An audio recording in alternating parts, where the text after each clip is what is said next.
ลาญบทที่39ย่างเข้าสู่วสันต์พิรุณแรกฤดูพันธุ์พรั่งพรมน้ำตกไหลผ่านร่องหลังคาตกลงมายังก้อนหินใหญ่ที่ตั้งประดับเรียงรายอยู่รอบเรือนฟ้ามืดดั่งวายุจะถล่มคลืนลงมาเซี่ยเหยียนนั่งอยู่บนเตียงประคองชามนมเปรี้ยวราดน้ำตาลมาตรงหน้าดารุณีน้อยข้าไม่อยากกินเจียงสู้หันหนีไปอีกทางสาวน้อยมีใบหน้าขาวผ่องงดงามดั่งหยกใสทว่าน่าเสียดายที่ตรงแก้มขวากับมีรอยแผลกรีดลึกพาดอยู่แม้ว่าจะทายาแล้วแต่เนื้อข้างในกลับปริออกมาเป็นทางยาวมองไปคล้ายรอยน้ำตาดูน่ากลัวนักยากจะหาทางรักษาสู้ไม่ดื้อนะลูกกินสักหน่อยแล้วบาดแผลก็จะดีขึ้นเซี่ยเหยียนกล่าวอย่างอ่อนโยนเจียงสู้ปัดชามในมือเซี่ยเหยียนจนคว่ำแล้วกล่าวถ้อยคำด้วยกิริยาก้าวร้าวรุนแรงดีงั้นเหรอตอนนี้ใบหน้าของข้าเสียโฉมราวกับผีไม่สู้ตายไปเสียเลยจะดีกว่านางพูดออกมาด้วยความโกรธเคืองอย่างที่สุดใบหน้าที่มีรอยแผลเป็นนั้นยิ่งมีโทสะก็ยิ่งมองแล้วน่ากลัวนักหัวใจผู้เป็นแม่เองก็เจ็บปวดเช่นกันนางลูบหลังบุตรสาวเบาๆเจ้าพูดแบบนี้จะให้แม่ปวดใจจนตายไปเลยหรืออย่างไรสู้วางใจเถิดแม่จะต้องหาหมอที่เก่งที่สุดมารักษาเจ้าให้ได้แม่ไม่ยอมให้เจ้ามีรอยแผลบนใบหน้าเด็ดขาดท่านแม่ยังจะให้ข้าเชื่อคำพูดของท่านอีกหรือเจียงสู้ย้อนถามเสียงแหลมสูงหากไม่ใช่เพราะแผนการของท่านให้ซูเซียงไปล่อหลี่หยางมาที่เรือนสู้ซินเรื่องก็คงไม่ออกมาเป็นแบบนี้ทั้งหมดก็เพราะท่านแม่คนเดียวพอได้แล้วเซี่ยเหยียนตวาดกล้องพอได้สติก็กล่าวเสียงเบาเจ้าคิดจะพูดให้ทุกคนได้ยินเรื่องนี้กันหมดหรือไรเจียงสู้หยุดโวยวายจ้องมารดานิ่งไม่พูดไม่จาน้ำเสียงเซี่ยเหยียนพันเคร่งขรึมขึ้นมาเก็บอาการจะเป็นจะตายของเจ้าเสียเจ้าคิดว่าเป็นแบบนี้แล้วจะแก้ไขปัญหาได้หรือหากให้เจียงหลวนมาเห็นเจ้าในตอนนี้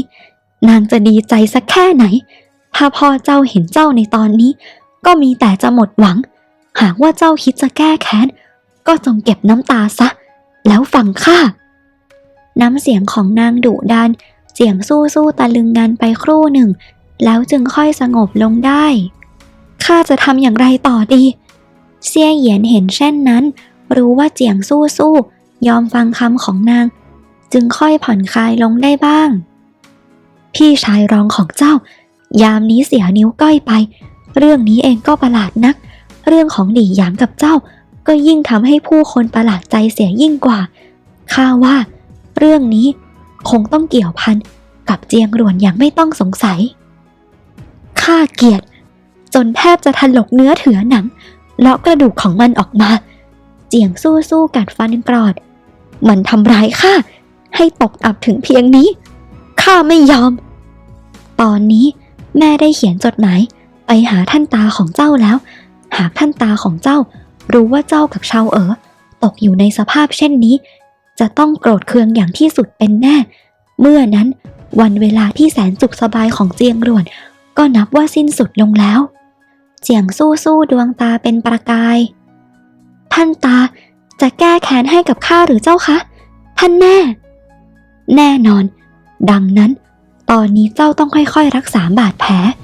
เซี่ยเหยียนมองบุตรสาวแล้วกล่าวอย่างอ่อนโยนรอจนแผลหายแม่จะจัดการส่งเจ้าไปเยี่ยมท่านตาเซี่ยเหยียนเป็นบุตรสาวของเซี่ยเฉิงเป็นบุตรชายของขุนนางท้องถิ่นใหญ่ตำแหน่งหยงติ้งที่เกิดกับภรรยารองเดิมทีเซี่ยเฉิงเป็นเพียงขุนนางระดับตำบลเล็กๆไร้ชื่อเสียงฐานะของเซี่ยเหยียนย่อมไม่อาจขึ้นมาเป็นฮูหยินของตระกูลเจียงที่สูงส่งได้เพราะว่าโชคกลับเข้าข้างเซี่ยเฉิงพี่ชายแท้ๆซึ่งเป็นบุตรของภรรยาเอกล้มป่วยตายไปตำแหน่งผู้สืบทอดตระกูลอันยิ่งใหญ่จึงตกมายังเขา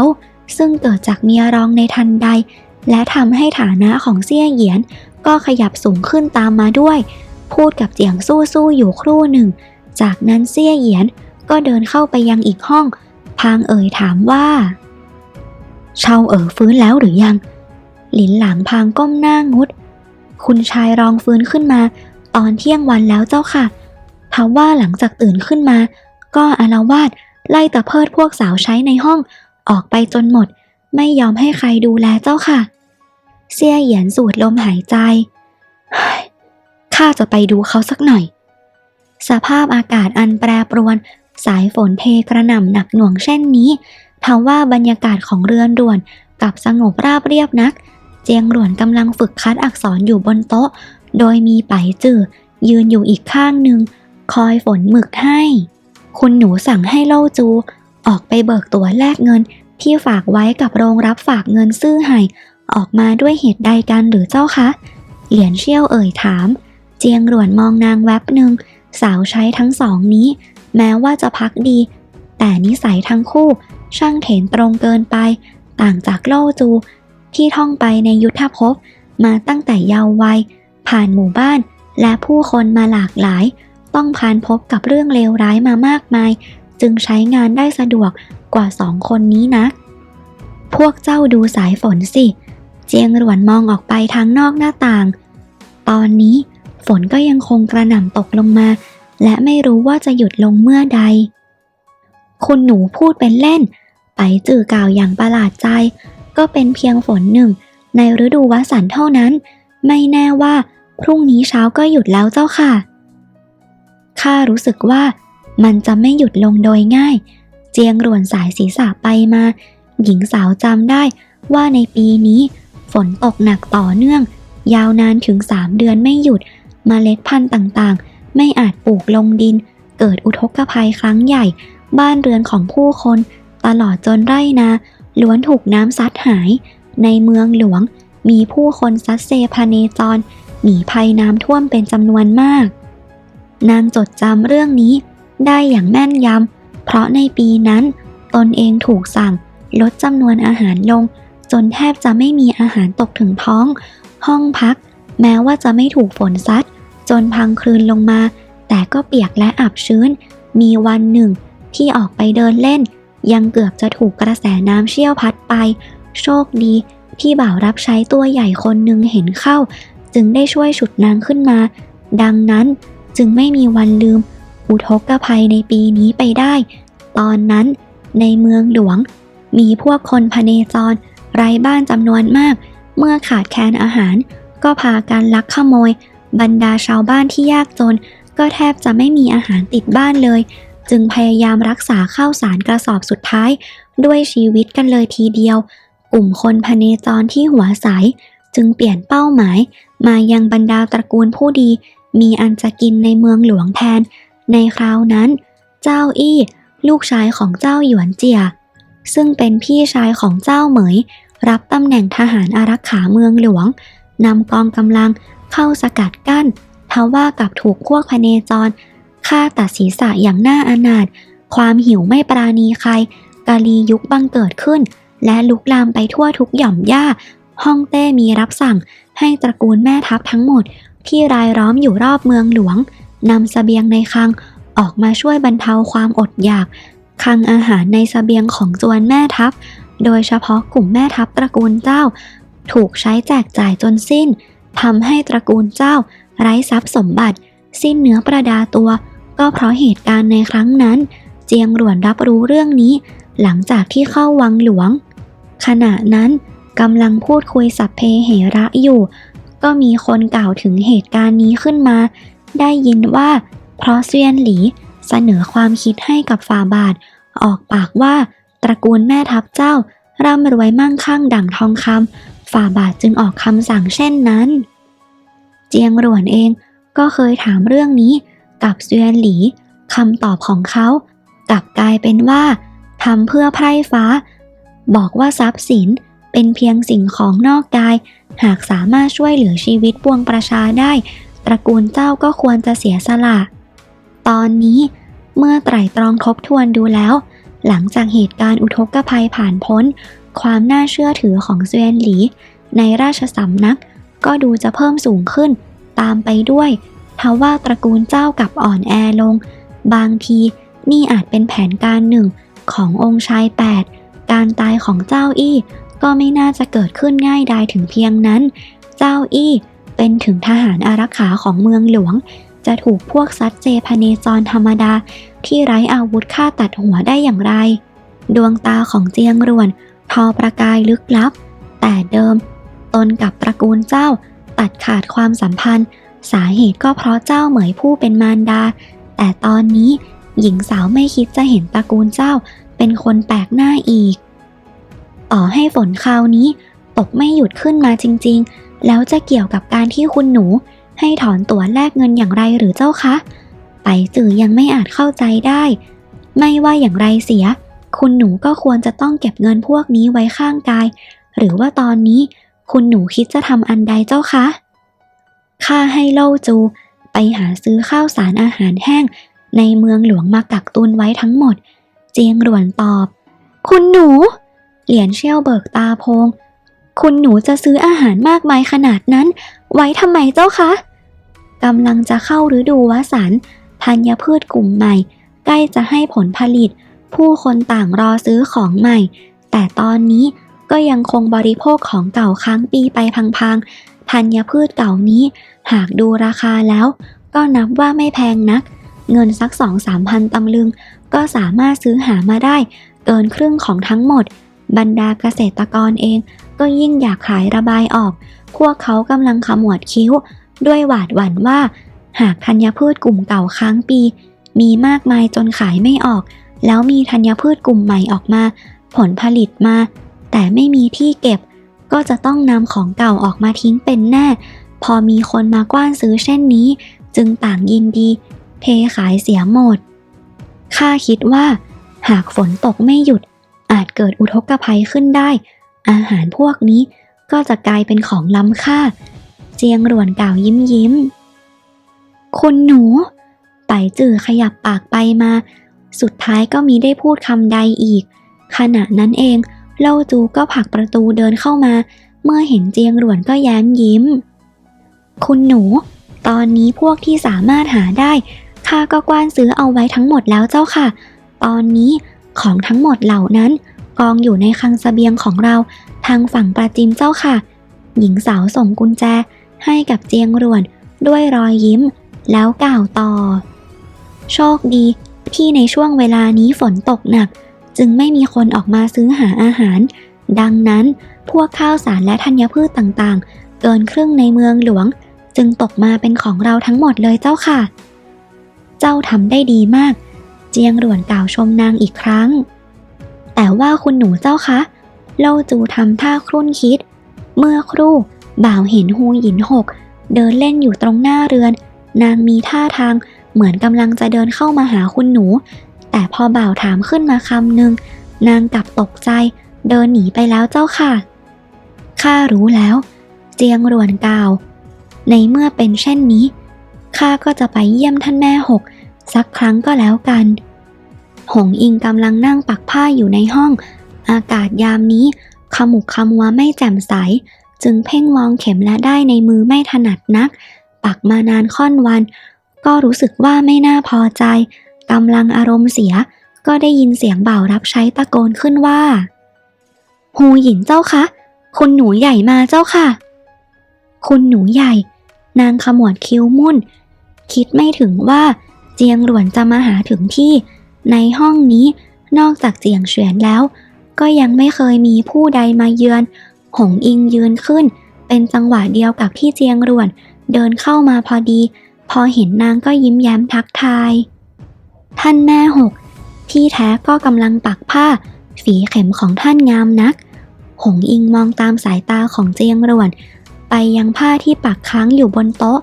นั่นเป็นถุงนำโชคลายบงกฎที่นางตั้งใจปักเอาไว้ให้เจียงเฉวียนได้ใช้ฝีเข็มงดงามเส้นได้ขาวเขียวตัดกันอย่างเหมาะเจาะดูโดดเด่นสะดุดตานกกระสาขาวบนพื้นผ้าดั่งมีชีวิตแม้จะมองในระยะห่างสีสันก็ยังงดงามยิ่งนักก็แค่ปักเล่นเท่านั้นเจ้าค่ะหงอิงหัวเราะเบาๆหากว่าคุณหนูใหญ่ชอบวันหน้าข้าจะปักให้ชิ้นหนึ่ง เช่นนั้นก็ขอบคุณท่านแม่หกแล้ว เจียงหลวนน้อมรับด้วยรอยยิ้มแล้วมองไปรอบๆห้องก่อนจะกล่าวว่าก่อนหน้านี้ได้ยินทุกคนบอกว่าท่านพ่อรักแม่หกที่สุดข้าเองไม่เคยเชื่อวันนี้พอได้มาเห็นกับตาข้าก็ต้องเชื่อเสียแล้วภายในห้องนั้นตกแต่งไว้ได้สวยงามข้าวของที่วางอยู่บนชั้นและโต๊ะต่างๆไม่มีแม้แต่ชิ้นเดียวที่มีได้รับความใส่ใจแสดงว่าเจียงเฉียนก็รักหงอิงไม่น้อยหงอิงตะลึงงันแล้วแย้มยิ้มนายท่านย่อมต้องรักฮูหยินสามที่สุดเจ้าค่ะคุณหนูใหญ่ล้อข้าเล่นแล้วเจียงหลวนยิ้มบางๆวันนี้มาคำนับท่านแม่หกที่จริงก็ไม่มีเรื่องอันใดสีหน้าท่าทางของนางนิ่งสุขุมหลายวันมานี้เกิดเรื่องไม่สงบขึ้นในเรือนน้องรองกับพี่ชายรองต้องบาดเจ็บเพราะเคราะห์ร้ายราวกับต้องคำสาปก็ไม่ปานข้าอดที่จะคิดไม่ได้ว่าคนถัดไปจะเป็นข้าหรือไม่หงอิงได้ฟังดังนั้นหัวใจก็พันเต้นรัวแรงพางมองเจียงรวนคุณหนูใหญ่อย่ากล่าวเช่นนี้เจ้าค่ะก็แค่รู้สึกได้เจียงรวนหัวเราะเบาๆข้าอยู่ในตัวนี้ไม่มีญาติสนิทที่ไหนมารดาแท้ๆก็มาตายจากไปตั้งแต่ยังเล็กท่านแม่สามแม้ว่าจะดีกับข้า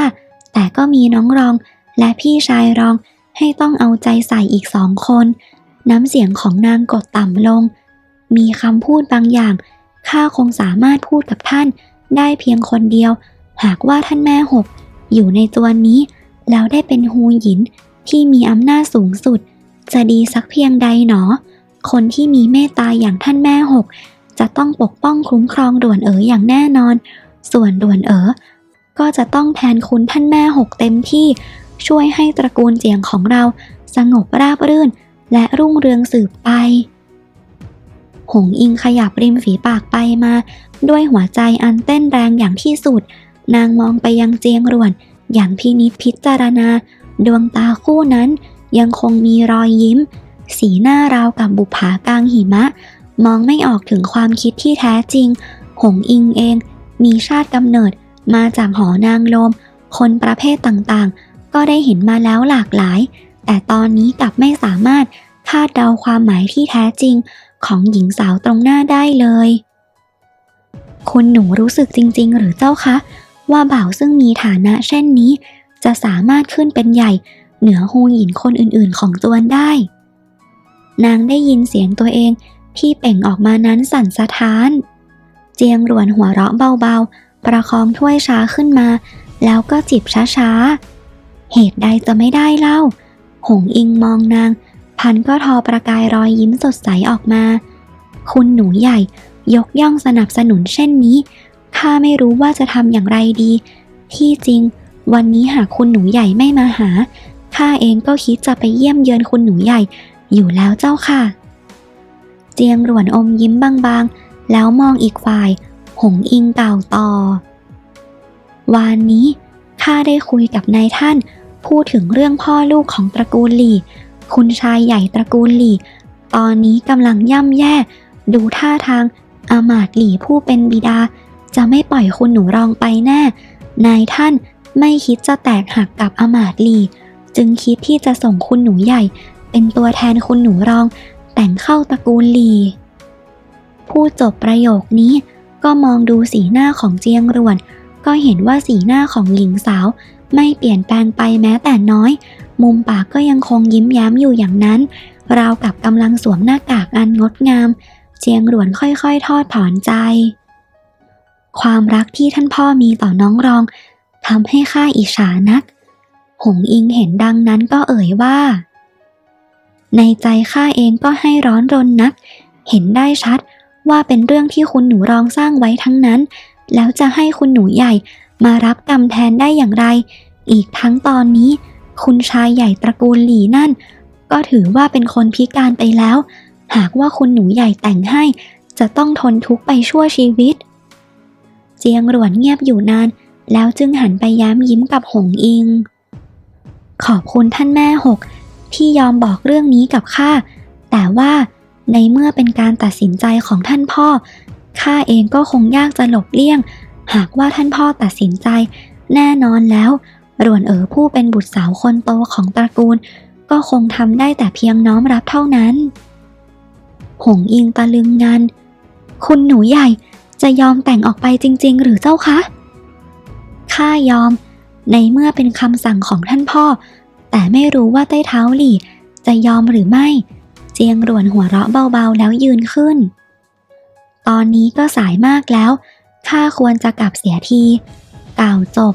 นางก็เบนสายตาไปยังผ้าที่ปักค้างไว้อย่างงดงามบนโต๊ะพลางขี้ยิ้มท่านพ่อรักท่านแม่หกก็จริงแต่ว่าข้าก็จะขอบังอาจเตือนท่านสักประโยคนึงหากว่าไม่มีบุตรชายหูหยินทั้งหลายในตัวแห่งนี้ก็ล้วนแล้วแต่เหมือนกันหญิงสาวอมยิ้มขณะกล่าวต่อหากว่ามีบุตรชายแต่ว่าฐานะของตัวเองยังต่ำต้อยสุดท้ายแล้วบุตรหญิงหรือบุตรชายก็ย่อมมีชะตาเช่นเดียวกับมารดาของตัวเองเจียงหลวนจากไปนานแล้วทว่าหงอิงยังคงนั่งเหม่อลอยสาวใช้ข้างกายนางเรียกอย่างห่วงใยฮูหยินหงอิงโบกมือปัดสีหน้าท่าทางในตอนนี้ดูเหนื่อยหน่ายยิ่งนักเพียงพึมพำออกมาว่าคุณหนูใหญ่คิดการใดอยู่กันแน่ฟังนิยายจบแล้วฝากกดไลค์กดติดตามให้ด้วยนะคะช่องเรามีสมาชิกด้วยใครที่สนใจสามารถกดสมัครที่ลิงก์ใต้คลิปนี้ได้เลยค่ะ